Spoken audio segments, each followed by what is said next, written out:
On this video, we're going to talk about the animals and critters that you might encounter on your trip to Southeast Asia. If you're like us and you're not from Southeast Asia, you'll probably encounter creatures that you do not meet back at home. So in this video, we will share tips and testimonies from our own experience about how to deal with those encounters, what to do, what not to do, what to avoid, and a few funny stories. But keep in mind that we are not animal experts, so if you're looking for something super specific, make sure to seek expert advice, do your research, and in any other occasion, make sure to use any and all common sense. Let's go!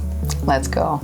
Let's start with in and around your hotel room. The biggest surprise of all was that in some Southeast Asian homes, you might find that the walls are not fully sealed. For example, in Ubud, we discovered upon arrival that around the door there was a see-through decoration brick that had no closing whatsoever, no net, no other protection from the outside, which provided ventilation, but obviously was surprising to us. Let's stop here. On Nusa Ceningan, the roof was, I would not say loosely, but it was like posed on the walls, and there are gaps between the walls and the roof in many different places. Even if the room was perfectly sealed, for example, because it had AC, the bathroom was a totally different picture and very often had just holes for windows or a space left for ventilation and so on.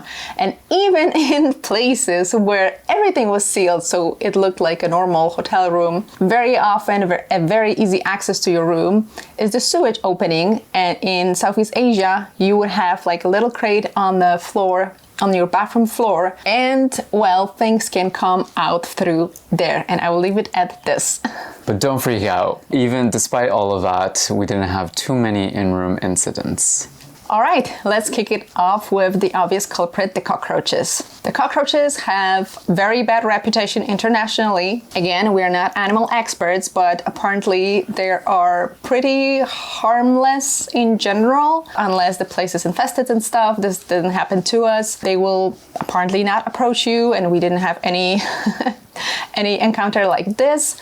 They come looking for food. So the obvious way to avoid cockroaches is to make sure that your food is always in the fridge. When you're traveling through Southeast Asia, you will always have a mini fridge in your room, or there will be a fridge outside. Don't leave your food out because it will attract ants and cockroaches, and I think we've seen both. Do not leave your luggage open on the floor. We didn't do it for safety reasons that you can hear about in our other video, but it also helped us keep the bags away, especially that, your clothes, you smell a certain way. We use cosmetics. They're sent in a very strong way for insects like this, so it attracts them.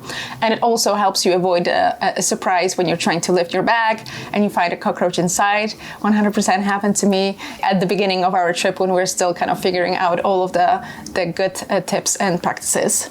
That's right. And like Ashu mentioned, we had isolated incidents. So for those, just make sure to bring that to your host. If you're staying in that type of location, they might give you a spray or some other scent that might be a little bit stronger to ward them off. Or you can just, take care of the isolated incidents on your own. And maybe worth mentioning that because of this bad reputation around cockroaches, people are super careful around this. If you bring this to your host, they will probably give you extra treatment. This happened to us, and they will make sure that this will not happen again, including that they will try to make sure double check your room for you and give you the equipment and so on and so forth. So you'll probably be safe from cockroaches. And if you meet one, well, this happens, so definitely happen on your trip, but one can live with that.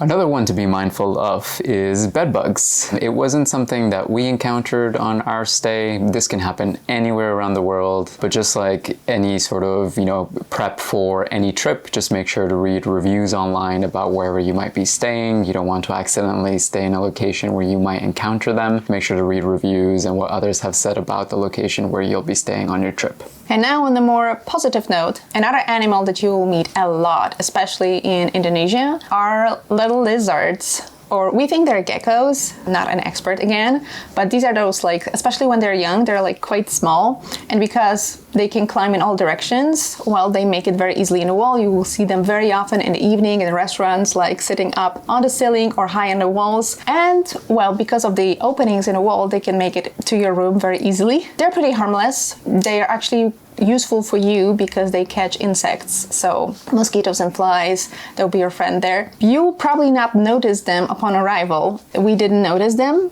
until you go to sleep, and then they start. This is the only downside of having geckos in your room. They're pretty loud. When you're already turned off your light and you go to bed, and then you suddenly hear the noise, and then you're sure that this is actually inside the room and not outside of the room, sometimes it can be a little bit scary, especially in the beginning and you are not used to them. But other than that, very cute and, well, useful animals. One other thing to point out is that one where we stayed in one location specifically, or in a few, they provided insect nets. So these went around your bed, and so you're able to like close those up. They're see-through and everything like that, and they'll ward off any sort of insects that might try to come up. I don't think we ever really had an issue, but just keep in mind that some locations might provide that because you might have some of the lizards roaming around in your room.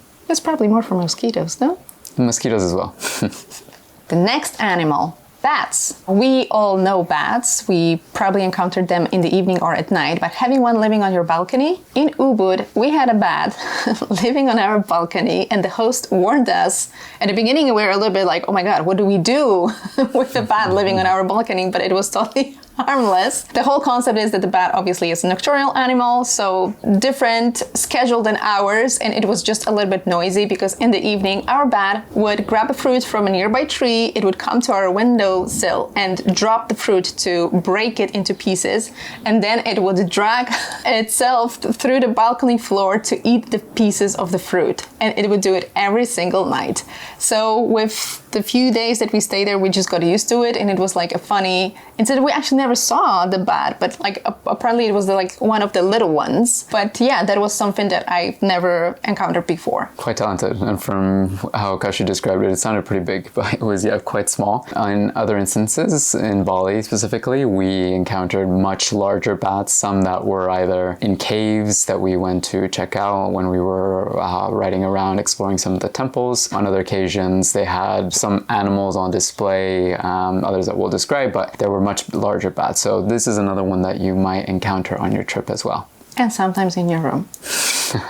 The next one is mosquitoes. I'm not a big fan, maybe like many of you, but you're going to find these everywhere in Southeast Asia, especially in more humid areas. For that, I made sure to go prepared and take mosquito spray. There were occasions when I was wearing short sleeve shirts and shorts, but on other occasions, you really have to wear your long sleeve shirts and pants to make sure that you're protected from those little critters. We obviously also had medication that is specific to this potential diseases carried by mosquitoes on different video. But a very important mention is that my idea before going to Southeast Asia was I cannot get bitten by a mosquito because they carry malaria or like other diseases. Even with the spray, even with protection, you will get bitten a lot. So maybe this sounds obvious to you, but try to protect yourself as much as you can with additional layers of clothing because they can really easily bite you through.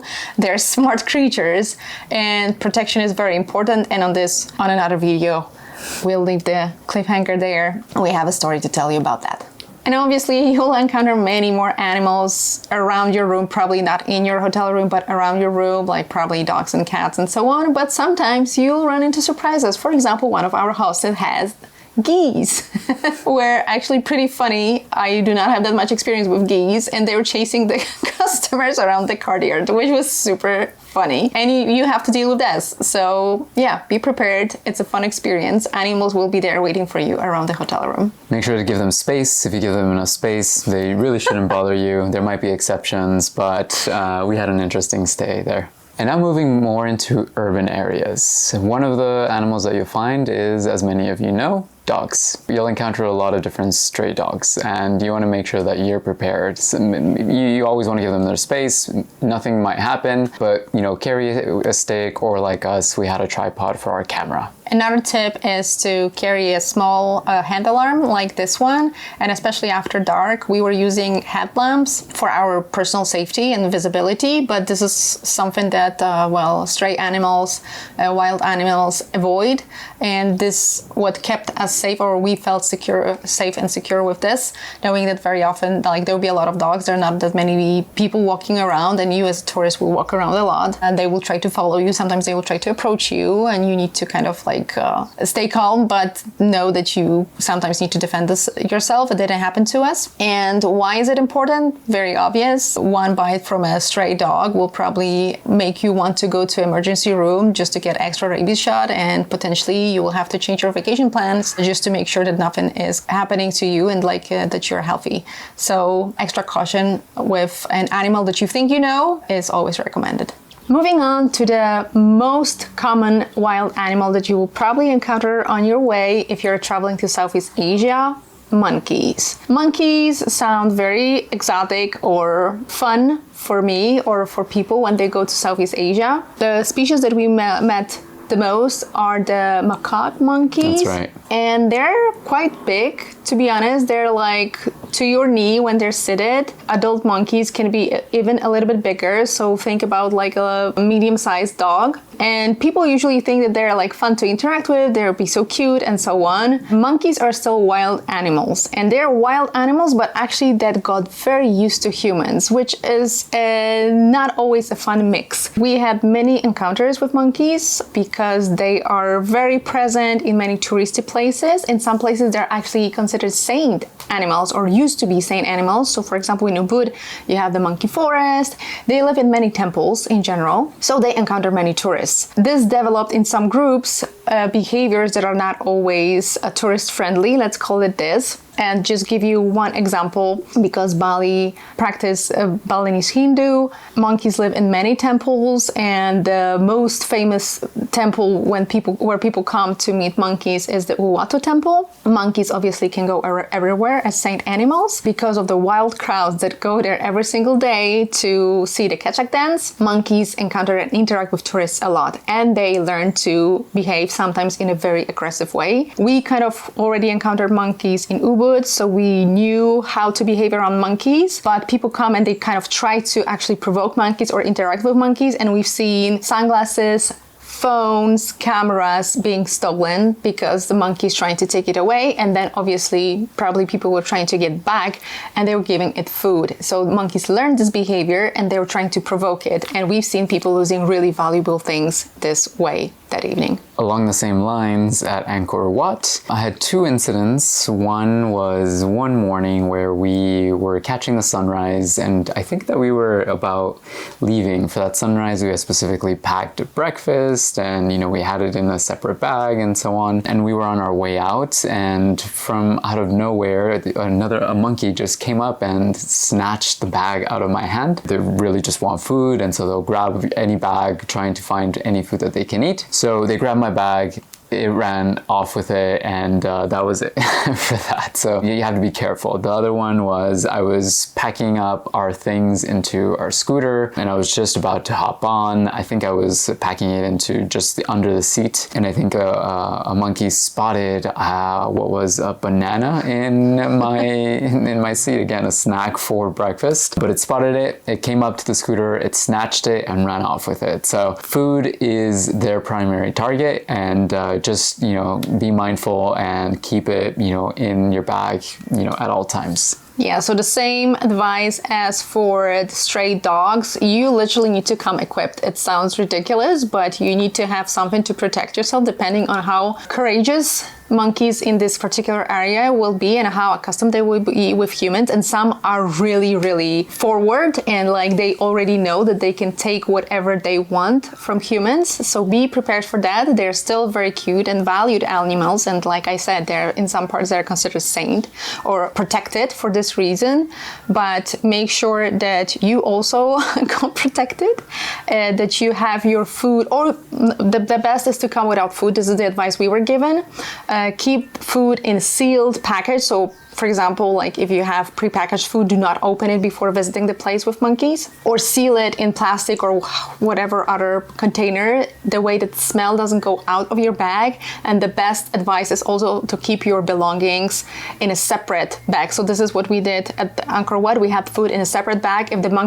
Basically the advice is if the monkey approaches you, just give the monkey whatever it wants. This is a wild animal. It can bite, it can scratch. We've seen people being scratched by monkeys, and again, rabies procedures applies, and this can be very unpleasant for you to spend your vacation this way. And this is a big wild animal. Proceed with caution.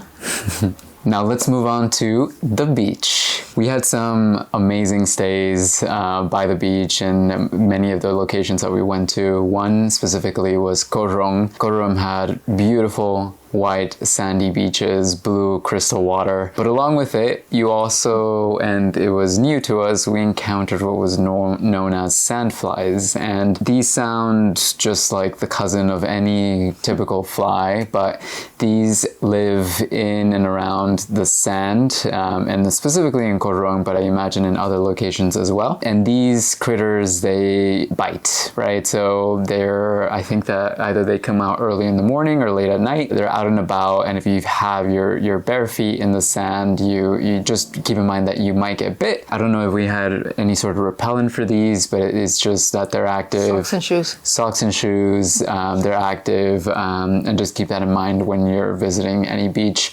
They might have signs that say, there are sandflies, or maybe you can ask, but this is a critter that you might encounter during one of your beach stays in Southeast Asia. And we know it sounds ridiculous, but you cannot keep your feet on the sand. It's it's so painful and so persistent that people just get go away, go back to their rooms and stuff. This is very annoying and new to us. Mm-hmm. Yeah, so be careful when you go to Cambodia. Other than that, we have to admit that we are not that much water creatures. So we do not dive or snorkel or surf. Many places that we visited are coastal places, giving it directly to the ocean. So the tides are really strong and the currents are really strong. So we kept it to the beach. But the phenomena that this kind of landscape exposes you to is those big currents expose and hide a lot of the seabed for several hours a day. So this way, land people like us can explore the seabed without actually putting our feet in the water that much. And it was also a very interesting experience. We've seen many animals and crabs and fishies and so on. So this is something very nice. Obviously, make sure that you come protected and you have special water shoes. We brought these with us from home to protect your feet and, to protect the things you're stepping on, obviously. And just maybe one thing that I will warn you of, it's not the animals themselves, but people get so caught up in watching the seabed and so fascinated by how far the sea gave away, the seabed, they forget that the sea is coming back really quickly. The moment the sun sets, the sea proceeds literally within minutes. The most incredible thing, one of the most incredible things I've seen in my life is the sea coming back, literally taking ownership of the seabed as the sun sets. So be mindful because it may come very unexpectedly. And the only other sea creature that we've seen is the dolphins, obviously. Mm-hmm. They're very, very cute. When we were traveling by ferry from Bali to Java, dolphins appear, and obviously they love playing in the water, and they were going along our ship, playing with the waves and so on. And that would be about it. Yeah, incredible sight. But yeah. Now, in the forest, in Thailand, while we were in Chiang Rai, we made our way to a forest that was close by. And as you know, we're huge fans of being outdoors, so this was absolutely a forest that we wanted to check out, especially because when we asked, they mentioned that there were a few waterfalls to check out there. And as you may have seen from some of our videos, we have plenty of footage from different waterfalls that we visited. This was a hike, I think it was just an early morning, mid-afternoon hike that we went on, and there were interesting things to see there.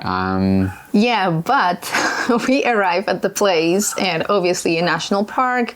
We're prepared. We're going hiking. By the way, beautiful butterflies. This is also an animal that you can see a lot in Southeast Asia. They're just magnificent. We are entering the forest, literally there's a gate and entering the forest, and there's just this little board saying, beware green pit viper. So beware when you're traveling to Southeast Asia, there are snakes and other sometimes dangerous animals in the forest. With this warning sign, I can tell you that it was a pretty brisk walk to and from the waterfall. Even today, I don't feel like we were really prepared for this. We were deep in the mountains in this forest, so we didn't have data. We couldn't kind of Google it, even what to do. We did not research this because we thought that this is just another like little waterfall we got to see. The waterfall was beautiful, by the way, and totally worth it. So it's good that they warned us about it, but at the same time, we did not feel prepared. And like maybe with this little warning, it would be useful to have a few tips of what to do and how to behave, because we did not know at the time. We're definitely this warning, and like it's good the authorities provided it. We definitely were more vigilant on this walk, and confirmed we did not meet any vipers that day. Right. It just freaked us out a little bit. But I've heard stories of people that met snakes, and like really big snakes in Southeast Asia. So stick to the path. I wouldn't want to be that person. Yeah, me neither. Now for the honorable mentions. Two of the awesome animals that I wanted to really see were elephants and buffaloes. For elephants, we planned this amazing trip in Thailand specifically. It was really well organized. I think that we chose one of the reserves or sanctuaries that is really dedicated to reintegrating elephants into their community, their way of living. You know, more of that in another video, but it was amazing to see those majestic creatures almost really up close, but also, you know, keeping a safe distance and always following the guide's instructions to make sure that we weren't in harm's way or that we, you know, startled the elephant in any way. So that was really awesome to see while we were there in Southeast Asia. Another one was buffaloes. I had never seen them. It was amazing to see them, one along the Mekong River, but specifically when we went to the buffalo dairy farm near Luang Prabang. It was awesome to get to pet some of them, feed them, and then also, like I said, seeing them just like living and roaming around the Mekong River as we went up on our way to Thailand. You also wanted to see sunbears. That's true. Yes. Sun bears, those were amazing. I was not aware that they were in the area. So one where we happened to come across them was at Kwangsi Waterfall. I think we had a few shots about those bears. And another location where we didn't really get to see them was near Gampot, when we had a scooter ride up onto the top of a hill there. They live in that region, but they're hard to spot. So I'm really glad that we got to see them while we were visiting Kwangsi Waterfalls near Luang Prabang. And just on top of what Uli said, for elephants, if you go to Thailand or any other place that has elephants, please be respectful. We know that there are still people who provide like elephant rides and stuff. We wanted to be respectful of the animal and nature in general. This is kind of our value. So we decided to visit a sanctuary where elephants live nearly as they would in nature, and you as a tourist are a guest. So we went into the enclosure, literally to this empty area where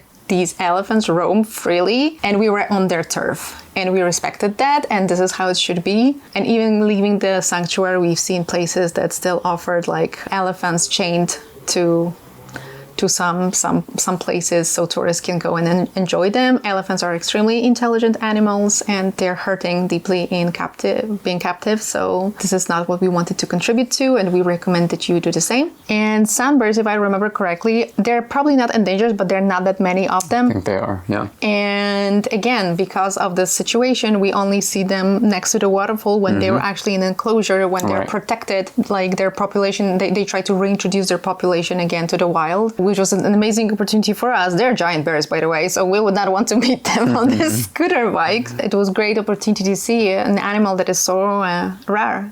Two others that we thought to mention as well were luwak, which is the Asian palm civet. This one I think we got to know more of in Bali when we learned that luwak coffee comes from the civet. And I think if we didn't explain it in one of our earlier videos, the civet actually eats the coffee seed and then it goes through its system. And then after that, the coffee is collected, the droplets are collected, the coffee is taken, and then that is made into the coffee that you know or that some of you may know as luwak coffee. So that was, you know, a really interesting animal to see there. And the last one is koi fish that you'll meet absolutely everywhere in Southeast Asia. This is a very popular animal, especially on Bali. And then in Vietnam, I think, in temples, you'll see ponds full of koi. koi fish, and those fluorescent colors like really strong orange is something beautiful to see. We really enjoyed it, and this is a vivid memory that we'll keep from those places. And I think that closes our animal video for today. We hope those tips help. It just gives you an idea of what we experienced while we were in Southeast Asia, experiences that we loved, some tips that we kept in mind that hopefully you keep in mind or maybe you're already aware of while you're traveling to really help you enjoy your stay while you're there. And as our tribute to the animal world, our own animal joined the video. See you in the next one. See you in the next one. And go. Apparently not righteously so. Oh, sorry, I was on her paw. And cut. Right, Mochi?